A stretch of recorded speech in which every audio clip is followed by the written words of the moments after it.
and welcome back to The Give and Go. I'm your coach, Reynoso, here with my boy, Soltero. What's up, y'all? Make sure to subscribe to the channel as we'll be doing all AFC 2026 FIFA World Cup qualifier coverage as we see these Asian teams fight for a chance to enter the beautiful World Cup. We're on match day 4 out of 10 here in the third round of qualification in the Asian region, and we have some major headlines.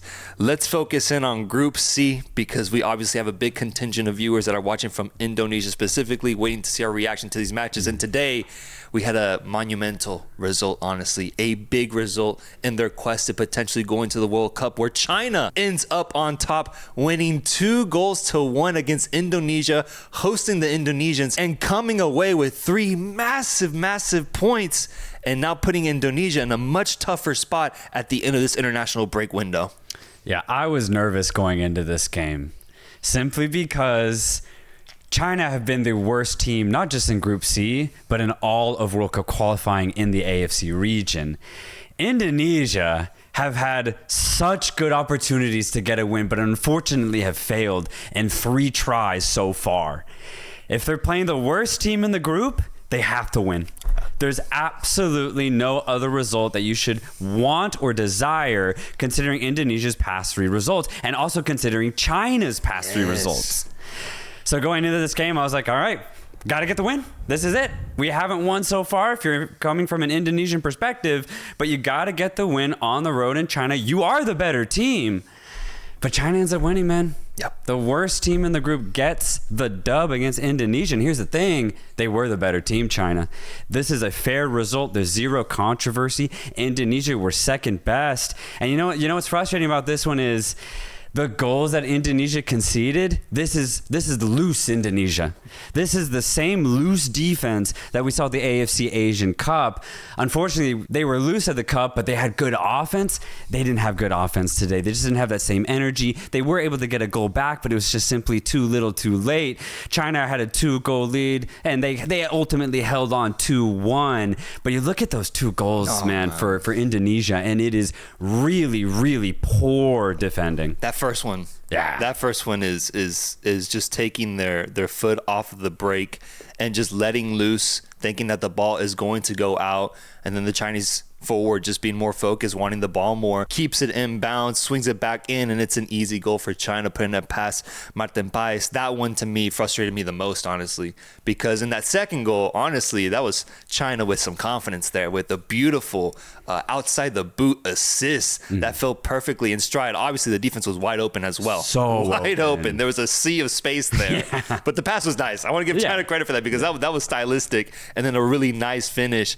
2 really frustrating goals to concede here when we were in the past 3 games highlighting Indonesia's defense. That was starting to become one of the more reliable things about this Indonesian team. But after this window, man, I'm a little disappointed because without that offensive firepower that we see from Indonesia, it's tough for them to stay in these matches. And if China gets 2 early goals and is able to go up 2-0 at halftime, I didn't really see Indonesia coming back in this match, man. And ultimately, you're right. China was the better team here, and they deserved the 3 points. Yeah, and it sucks. I don't know why Risky Ritto didn't start. He ends up coming on later. I thought that was interesting from the coach. Maybe he just needed some rest, but he's been fantastic in these opening games for Indonesia. I thought that was a weird decision. But just in general, like, there was no Marcelino Ferdinand to start either. Again, I think the coach also got in his head considering that he was playing the weaker team in China, and it ultimately backfired because the entirety of the team's chemistry just wasn't there today.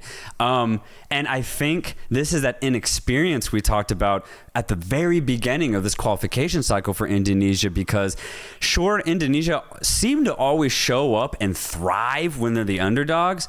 But what is Indonesia when they're actually the better team? Well, they end up losing. And this is where things get sticky. This is where things get very frustrating if you're an Indonesian fan.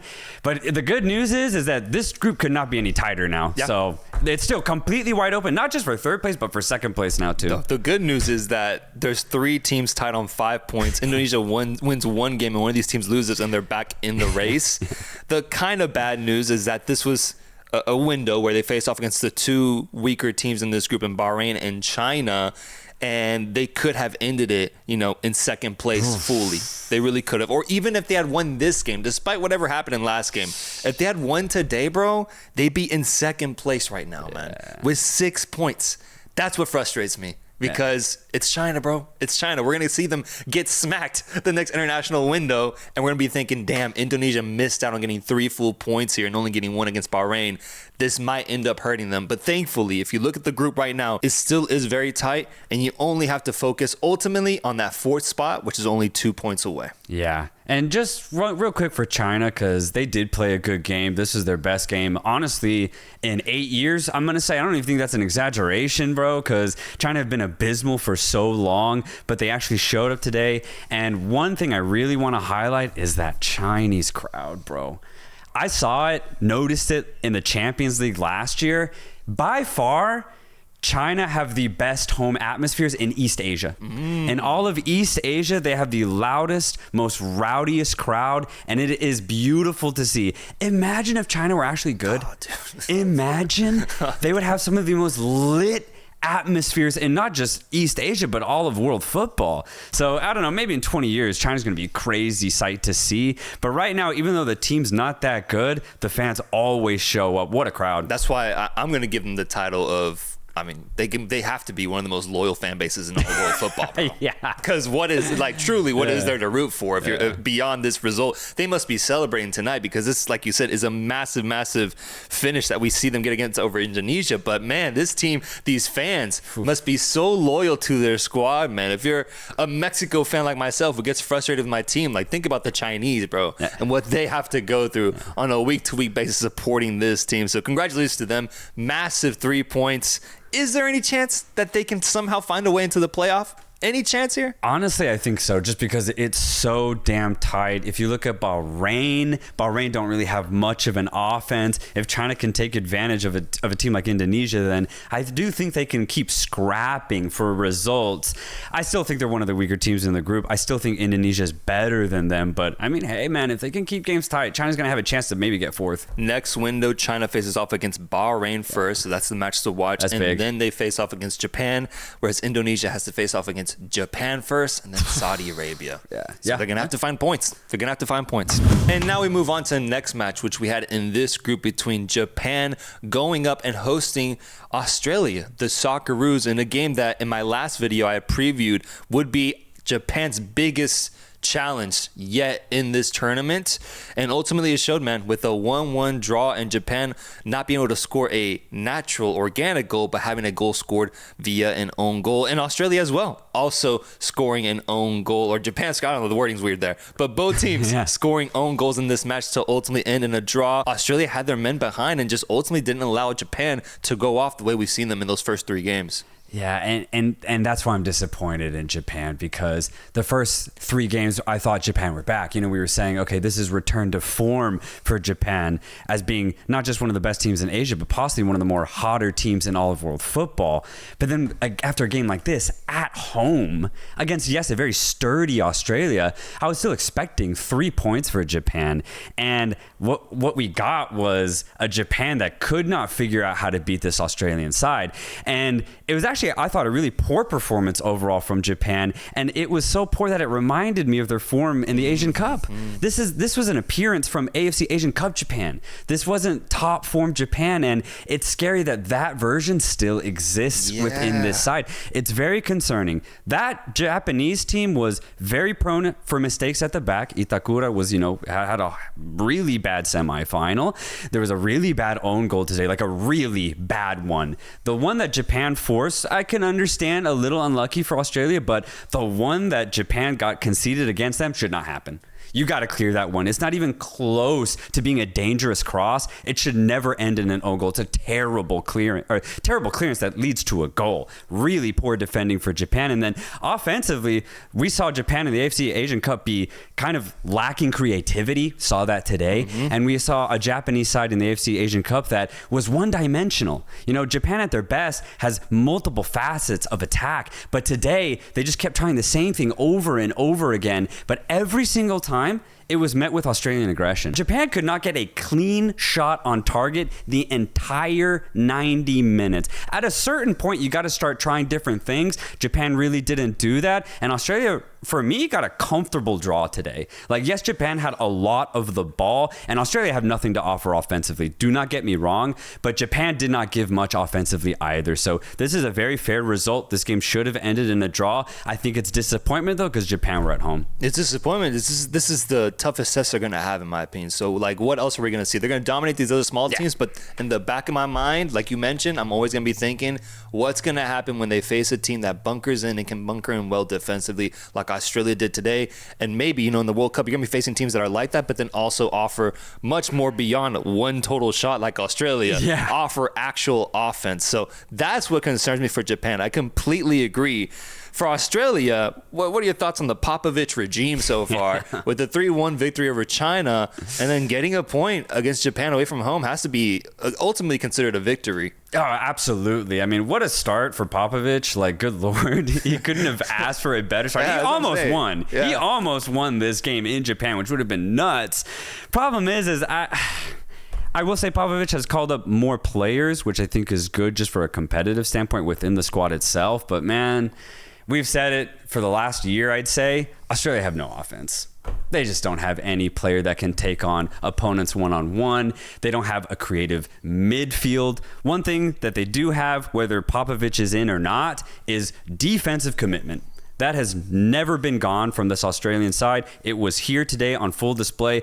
Honestly, a defensive masterclass outside of that own goal. Truly, Damn. They were so close to putting off a perfect defensive performance because they truly did shut down Japan. Like, this wasn't Japan having 80% possession and 20 shots on goal. It was not that. They had 80% possession, but I think Australia reduced them to only 6 shots on goal. So that much of the ball and that little shots on target, I think that shows you how good defensively Australia were. So I don't know if I want to give it to Popovich, honestly. I just think it's that classic grit that we always talk about when it comes to Australia. Yeah, I agree with that. And for Japan, it's just annoying because now I'm just going to have to wait for that next Australia game. Yeah. And I'm going to need them to kill Australia, right? To get my confidence back in them. That's what it's going to take. I don't care how crazy they go off in these next few games.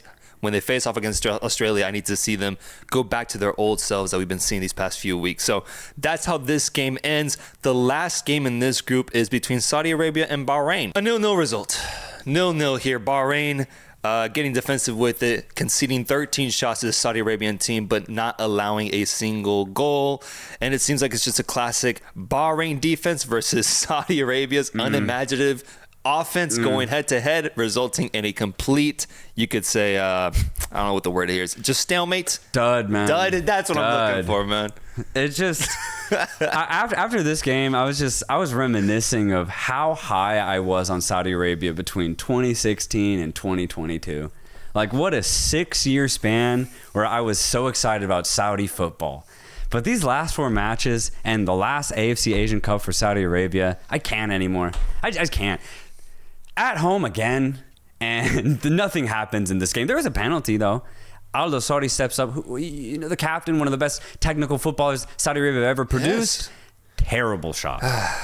Lutfala makes the right decision. It's an easy save at the end of the day, and the game ends 0-0. But outside of that, like, Saudi Arabia had a ton of the ball. There was a lot of dribble penetration. Al-Sakhafi, who we've seen before at Al-Ittihad, he was very active in this game. But that's the thing that I'm noticing about Saudis, man. They're all bark. No bite. Damn. No bite, yeah. There's so much dribble, so many crosses, so much ball possession, so many shots from outside the box, but none of it is meaningful. Absolutely none of it. So it's just, you get this, as you said, unimaginative offense. This game ends 0-0. This is, again, another good, solid performance from Bahrain. Congratulations. This is what I expect from Bahrain. Very defensive, and they'll hit you on counters every now and then, but 0-0 for Saudi. I just think this is another really poor result. I didn't catch this one, right? I didn't catch this one. But did you see any images of Mancini? Because at this point, that's the thing I look forward to the most when I see Saudi Arabia play. Are the images of Mancini just lost, out of his mind, confused, not knowing where he is at? Yeah. Did we get more images of Mancini? Oh, yeah. Livid Good. Mancini today. Oh, livid. In the second half, he was just so upset. Screaming. Good. Screaming at his players. Like, almost like a what are you doing type of attitude. And it's just so negative, man. Yeah. And the thing is, I don't blame him. Like this is the attitude, this is the energy that I think is in this camp. They don't believe in themselves. I don't think Mancini believes in this project. He's trying, I guess. I think the players are trying, but like I said, they just don't got it. I think it's as simple as that. They're trying, but it's leading to 0 goal results. So I don't know what to say. This team just ain't it, man. That's why I'm interested to see Saudi Arabia's next window where they face off against Indonesia specifically, because we are talking about teams that ultimately going to end up in the playoff spots. I don't see Saudi Arabia getting qualification automatically. But I just want to see which team wants it more. Is it a team that is on the up and coming, or is it a Saudi Arabian team that ultimately does just enough? This window, they were terrible, though. They lost 2-0 to Japan and got completely dominated. And then a 0-0 result against Bahrain, dude. Yeah. That's bad if you're Saudi Arabia and you're investing all this money into your league and your national team. That is a bad window. And for Bahrain, getting 2 points ultimately got to be considered a dub. Oh, yeah. No, seriously. Bahrain, have actually had a really good campaign so far. 5 points. You consider the fact that they were able to get points from Australia, get points from Saudi Arabia. You say that in any other timeline, Bahrain's having their golden generation. And it's not pretty. This is not pretty, but this is probably the best Bahraini team ever. They're pulling it off so far. They haven't made a World Cup, have they? No. Yeah, then this is it. This is it, man. This is it. And they have a chance, bro. They really do have a chance. They really do to get second place, man. This next window, they face off against China to start. That's a big one right there for everyone in this group, honestly. Focus on the Bahrain-China game to see who gets points out of this match, and then they face off against Australia, hosting both of these games. So an important window coming up for Bahrain in November. But man, what a group. Yeah. What a group. This group cannot be any tighter, and I mentioned it before, this is one of the most entertaining groups right now in World Cup qualification, and it's just looking like a must-watch group in general as of this moment. Let's move on over to Group B. We had South Korea in a shootout against Iraq. 5 goals in this match. South Korea winning 3-2 in a matchup that going into this game was between the top 2 teams in the group. But South Korea, who I've mentioned, has been impressing me a lot as of late with the way they've controlled their matches and looked a little bit more composed than what I saw at the Asian Cup, gets the result here, scoring 3 goals against Iraq, and honestly posing a lot of threat offensively, as Iraq really couldn't stop those penetrating balls into the box, and just seeing South Korea score 3 times back to back to back. Yeah, and I think that's the story of this game is South Korea's elite offense was on full display today, and Iraq couldn't stop them ultimately. What did keep Iraq in this game is just their very clinical offense. They're not scoring a lot of goals right now, but Ayman Hussein has 3 out of their 4 goals. He is so clinical. If you give him even an inch of space, he will get his goal. And that's what happened today. Korea go up 1-0, but Iraq get back into the game, even though they had 20% possession, mind you, 20%. They get back in through a brilliant piece of finishing from Hussein, a bicycle kick, and there's just no right for him to score. That's what's crazy is that all things considered, I think the most valuable player in Asia right now, and it's not even close, is Ayman Hussein. If he's not on the pitch, I honestly don't know where goals are going to come for Iraq. I really don't think they would come. No. So it is crazy that Iraq were even in this position, considering that Hussein's just that clinical. Yeah. He's that clinical. And give some credit to the guy that dribbled the ball, penetrated his way in on the wing. I don't know who that was. That was pretty. But he hands it off perfectly in stride to whoever got the assist, who then sends a beautiful lob ball. But there's someone who took on like 2 guys in the build-up that I thought was really nice. I just can't remember who it was. Yeah. Now, I'm pretty sure it's Ali Jassim. Number 17, the names aren't on the back sometimes, so it's hard to see. But I'm pretty sure it's Ali Jassim who came on in the second half. But yeah, excellent dribble penetration. But even though they got back into the game, it was 1-1. Again, Korea's offense just went off, man. They just went off. Like, they were just slicing, dicing, really good lateral balls into the box, and nice one-touch finishing. It was just really clinical, really quick, decisive offensive football from Korea, and I think that's what just makes Korea one of the better teams in this region. Yeah, this is why I am so impressed. They just had probably their best window, their best week in a really long time, bro. Beating Jordan and Iraq back-to-back in convincing fashions, I think, is just the best I've seen from South Korea as of late. So I think they're kind of waking up a little bit, kind of coming into themselves now, and to the players that they have. I always felt like they had more to give when I saw them at the Asian Cup. Finally seems like they're fulfilling that right now, and they're taking full control of this group at the moment. Yeah, and I think one thing that also became aware in this match is Iraq have one big weakness, and it is their lack of possession. When they face teams like Korea who have a lot of the ball, but not only that, they can generate a lot of shots on target, you're going to concede. It doesn't matter who you are.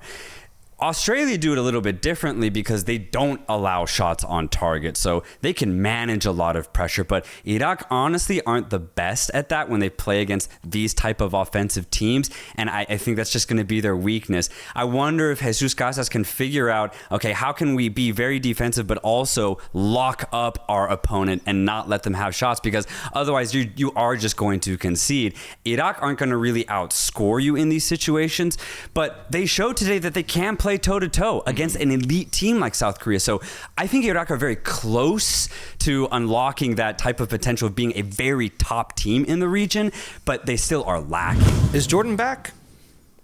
I don't think they were ever gone, man. I think they were gone, bro. I don't think so. I think so. I think the first 3 games, yeah.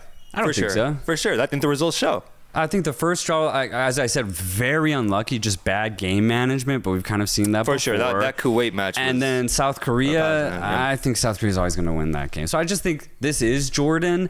But yeah, I mean, they went off, but against a weak Omani team. A weak Oman they went off though. They went off last week against Kuwait, and they were looking like just incredible footballers for 90 minutes. Mm-hmm. But now, I mean, Jordan takes full advantage. They get 4 on them. Oh, yeah. 4 on their head top. Yeah, man. A beautiful combination plays from Al-Mardi, Al-Naimat, Ali Olwan. Some really beautiful goals, truly. Some bangers. There was a penalty as well. They went off. The front line of Jordan went absolutely off. But this game was only close for, I'd say, about 20 minutes. Oman just weren't there. Maybe they gave everything against Kuwait. I think so. And I think they were just very tired against this Jordani team. But this is where I need Jordan. I need them right there, right underneath a team like South Korea. So really good, promising result. Without Al-Tamari, by the way, the next window is going to be insane, though, for Jordan. This is where they're going to have to really show up. I don't know when Al-Tamari's coming back, by the way.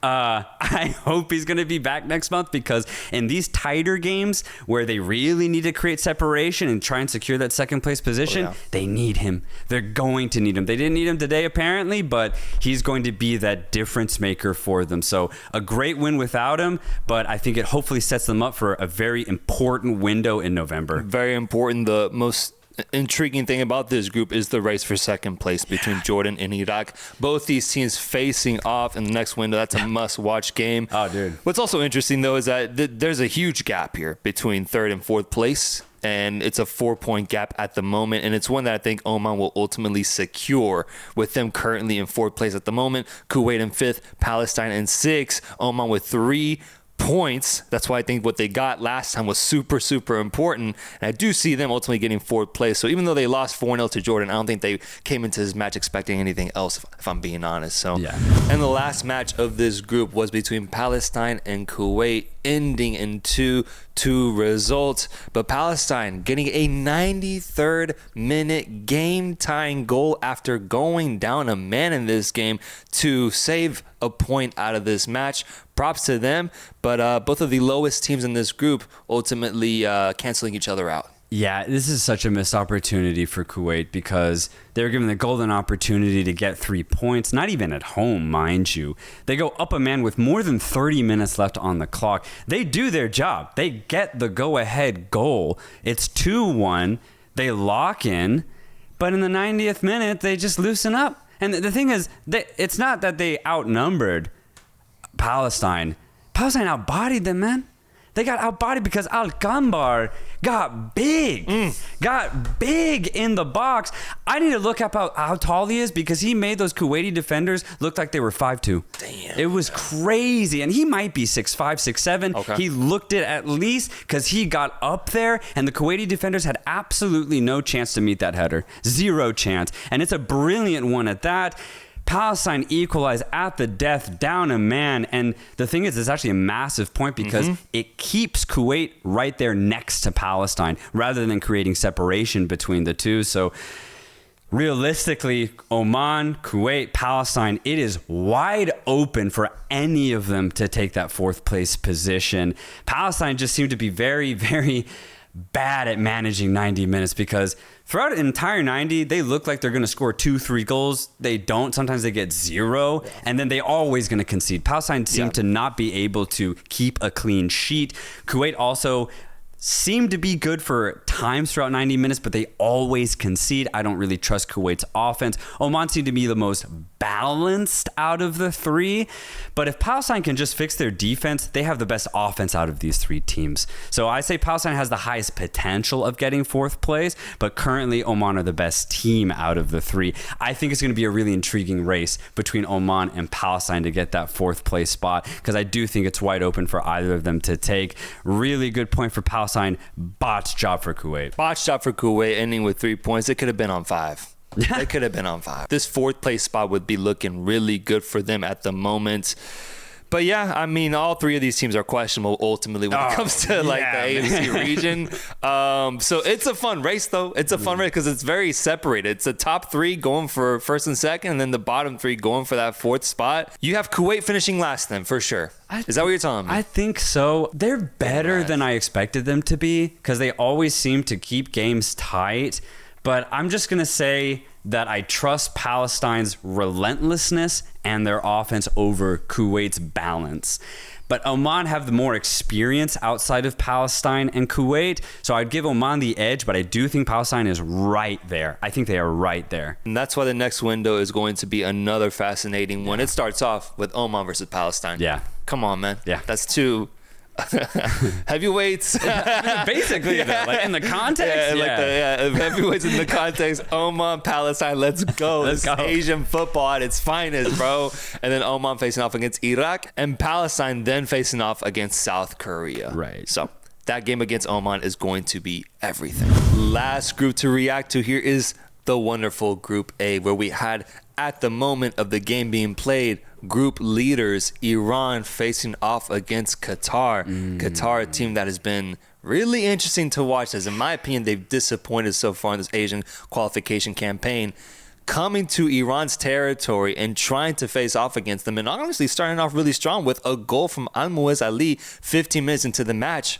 But what came afterwards was Iran completely demolishing this Qatar side and winning not 1, not 2, not 3, but 4-1 against the defending AFC Asian Cup champions. Yeah, we finally got an Irani demolition. I've been waiting for this all World Cup qualification. Iran have had a slow start. Like, yes, they haven't lost, so it's good. But when I think Iran, I think one of the best teams in the region. But they just haven't shown that, honestly, in their first 3 games. Getting the wins, yes, but not scoring a lot of goals. Finally, they dominate a game, and they do it in absolute style. 4 beautiful goals. Qatar had no chance.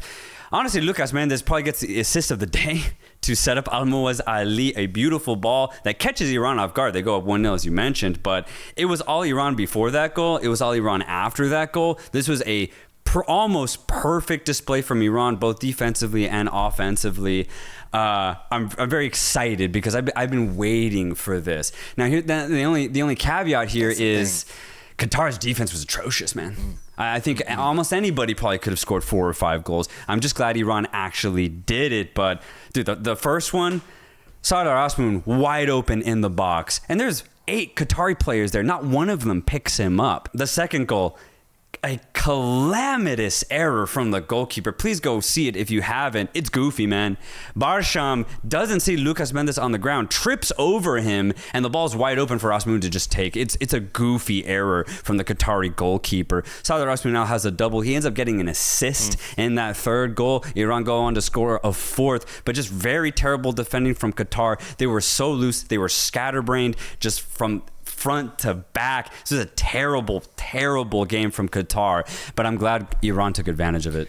Qatar's in a group with UAE, with Kyrgyzstan, and North Korea, and yet they've conceded by far the most goals in this group. 10. The next closest is Kyrgyzstan with 7. North Korea's conceded only 5. Yeah. Come on, man. Yeah, it's bad. Like, the way we speak about Saudi Arabia, I think we might have to start giving that energy to Qatar too, bro. These are the defending champions of the Asian region, a team that we saw deservingly so lift the AFC Asian Cup. We're now 4 games into the qualification cycle. And I'm concerned, but I'm also a little angry, man. I'm a little angry at this Qatar team because why can't they get back to that shape, to that mode that they were in a few months ago back in February, man? What is going on with this team? They are truly struggling right now. And the fact that they got slapped up the way they did today against Iran, credit to Iran, by the way, great game for them. But the way they let that happen, bro, you can't let that happen if you're a defending champion of the AFC Asian Cup, at least in my opinion, bro. So if you're a Qatar fan, I'm sure you must be frustrated. You must be a little annoyed with this team right now.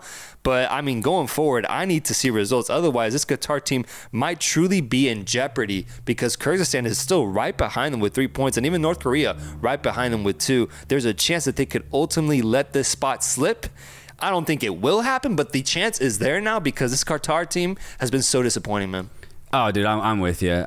My first thought after this game was, how did Qatar win the cup, man? How did they win the Asian Cup? Because this side is nowhere near a championship level side. They were back in February, as you mentioned. I don't know where that team went, man. I don't know where they've gone to, so I'm with you. We need to start giving that same negative energy towards Qatar because this team is frustrating. Yeah. So frustrating. They should not be playing this poorly. Sure, maybe they can lose against Iran. I'm fine with that. But the way they're losing, and then that game against the UAE to start this whole campaign was so bizarre. Like, this is just how Qatar are playing right now. But they just shouldn't because they've literally proved themselves to be the best in the region at one point in time. Actually, at 2 points in time in 2019 as well. So it's just like, where are those teams? It's the same players. That's what I'm saying, the same coach. I'm with you now because this is super, super frustrating. But the way they're playing, yeah, that fourth place position is definitely in jeopardy because I think even North Korea, the UAE, Kyrgyzstan now can probably fancy themselves to at least keep that Qatar game tight. And this is what's going to be fun is in November when we see these teams face off again. Qatar faces off against Uzbekistan and UAE. Oh, those are tough. Tough, bro. There's a chance that after 6 games, Qatar is in a really tough position. Yeah. Once you get to that number 6, man, in terms of games played out of 10, that's where things start getting really tight and the pressure truly builds. So the next window, I think, is the window where we will finally get the answer in Qatar, whether they'll be struggling and fighting for their lives or if they will ultimately wake up and find a somewhat comfortable path to the qualification. A team that has actually lived up to expectations, in my opinion, is the wonderful Uzbekistan, as they hosted UAE today and got 3 points once again with the penalty from Shukurov in the 76th minute. Uzbekistan gets 3 points in this match and stays up top, tied with Iran on points, but obviously in second because of goal differential. But in my opinion, still a big 3 points for a team who's never been to the World Cup before, continuing this trend of getting results, getting the points, and keeping themselves in a comfortable position, unlike Qatar. I've given so much to Uzbekistan over the last 12 months, and they're going to give me a heart attack, bro. They're going to give me a goddamn heart attack because every single game is a lot tighter than it should be. Every single game they end up scrapping. But you know what? They're still undefeated. That's the thing. And you know what? Outside of that Iran game, they've won every single game. So they have yet to really let me down. And that's why I've supported them. And that's why I believed in this team because I know that they are one of the best teams in this group. I really do think they're right underneath Iran. And I mean, as the table shows, they are literally on par with a team like Iran. Now, it's a little frustrating at times. It's not super pretty. This game specifically, honestly, the UAE had probably more meaningful chances than Uzbekistan. And with better finishing, the UAE probably would have won this game. But that is the UAE. They don't have finishers. That's ultimately going to be the reason for their demise in this group. So inconsistent in front of goal. But for Uzbekistan, man, I'm going to start calling it the classic Uzbekistan tease. Because I get teased in every single game. Teased. Because the build-up play is so pretty. Yeah, it is. It's so beautiful. It's so easy on the eye. But as soon as that ball gets into that final third, it just completely breaks down. They can't find that right cross. They make the wrong decision. They pass it to the wrong player. They take one extra touch and the defender's able to get a last-ditch opportunity to block the shot. But they're so close. Yeah, they're so close to scoring 3-4 goals a game. But right now they're only averaging like 1. So it's that Uzbek tease, bro. And then that's why it's just so frustrating to watch. But the thing is, This team does have chemistry. This team is full of talent and potential. As you look at the table, 3 wins, 1 draw. Uzbekistan have never been this consistent. They've never really been this good. This is why I believe in them. This is why they're ultimately better than the UAE today, and why I hope that they can keep up this form, because Uzbekistan is a good side, and they did ultimately show it today. You want the good news or you want the bad news? Give me good news. No, actually, let me give you bad news. Hey. The bad news here is we won't see that from Uzbekistan throughout all of AFC qualification. All right. You think it's gonna? What do you mean? What do you mean? I think you're gonna get teased the entire qualification. Oh, I cycle. think so. That's the bad news. That's what I'm saying. I'm coining the phrase now. It's a recurring thing. It's the Uzbek tease. The good news is we're getting it at the World Cup in 2026. Yep. We're getting it at the World Cup, bro. Yeah, it's gonna be fun. I think their trajectory, I think the timing, I think that's what this is about. I think that's what's going on. It's not gonna happen in the 7th round of AFC qualification. It's gonna happen Group B, match day 1 at the Azteca, wherever they end up playing against Portugal or some bullshit, and they show out, and we go, holy shit, this is what we've been wanting. Yeah, that's when it's gonna happen. You're gonna get the ultimate satisfaction when they get results, they get points, they get a victory in front of the entire world. Yeah, that'll be the craziest build-up to one of the most satisfying things you'll ever see in football right there, folks. So jump on board. Amen. But I'm telling you right now, man, low-key give it up. Oh, no, I know exactly what I'm setting myself up for. I know exactly, bro. I think they're going to do it. I mean, it's a 6-point gap now between 2nd and 3rd. This was major to get these points over UAE specifically. 6-point gap is looking really positive now. Yeah. I think they will end up qualifying automatically. But yeah, if you're looking for them to ball out and just go off in this qualification cycle, you might not get that fully beyond maybe 1 or 2 matches. Last match of the day, we got Kyrgyzstan hosting North Korea, and we have Kyrgyzstan getting their first win so far in 4 matches, defeating North Korea 1-0 with a goal from Brausman 11 minutes into the match. What do you think about this game? North Korea unable to get points here. Yeah, this is actually similar setup to Indonesia, China, where Kyrgyzstan haven't gotten any points, right? North Korea haven't won, but they've actually played good football. So going into this match, I was actually expecting North Korea to take advantage of playing the next weakest team in this group and try and get 3 massive points, because ultimately I do think North Korea have the better footballers. I think they have better attackers in general. But what we saw today was a brilliant performance from Kyrgyzstan defensively. They get the goal early. It's not pretty. It's wacky. We saw it in their host game against Uzbekistan. They scored 2 crazy goals in that game. They scored a crazy goal, just crazy deflection, ends up going straight to a Kyrgyzstani player who puts it home.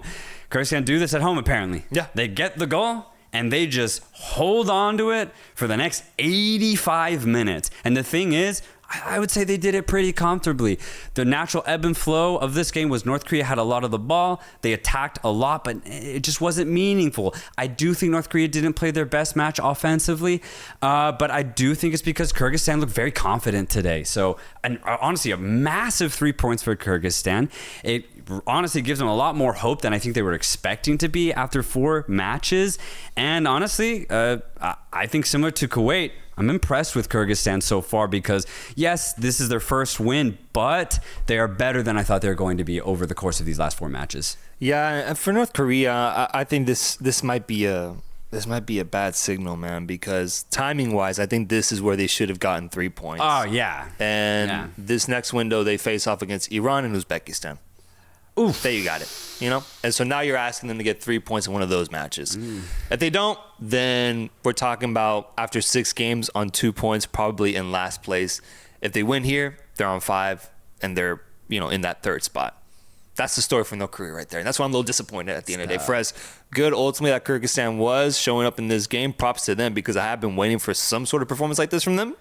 For North Korea, who personally excites me more, I'm disappointed in that aspect. So now I'm looking at Kyrgyzstan to be able to do something with this victory. They just went from 0 to 3 points. Now do something about it. And I want to see them, maybe challenge for that 4th spot and put some pressure on Qatar to really put them on the spot and see if they're actually made up to really put them on the spot and see, which team is really about it, Kyrgyzstan or Qatar. It could be a crazy race with this victory that Kyrgyzstan just got. And that is it for today, folks. Make sure to subscribe to the channels. We'll be covering AFC and all other regions qualification for the World Cup in 2026. The buildup is happening. We are 2 years away, and I could not be more excited. Give us a like, give us a comment, subscribe to the channel, and we'll see you guys next time.